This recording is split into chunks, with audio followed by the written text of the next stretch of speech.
நடிகர் ராகவா லாரன்ஸின் தம்பியும் நடிகருமான எல்வின் தனது திருமண நாளை முன்னிட்டு குடும்பத்துடன் திருவண்ணாமலை அருணாச்சலேஸ்வரர் கோவிலில் சுவாமி தரிசனம் செய்தார்.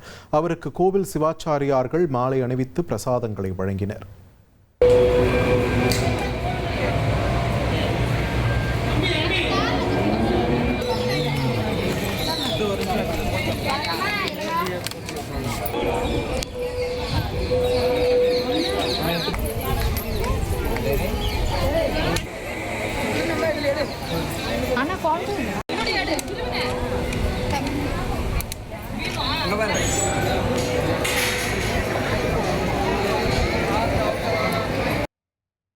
ஆந்திர மாநிலம் திருப்பதி ஏழுமலையான் கோவிலில் கர்நாடக முதல்வர் டி.கே. சிவகுமார் தனது குடும்பத்துடன் விஐபி தரிசனம் மேற்கொண்டார்.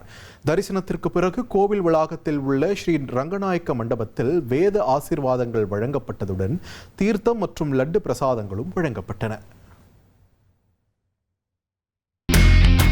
இனி செல்லும் இடமெல்லாம் செய்தி. தந்தை டிவியின் வாட்ஸ்அப் சேனலை ஃபாலோ பண்ணினா செல்லருக்கும் இடமெல்லாம் செய்தி. இதோ QR கோட் இப்பவே ஸ்கேன் பண்ணுங்க, ஃபாலோ பண்ணுங்க.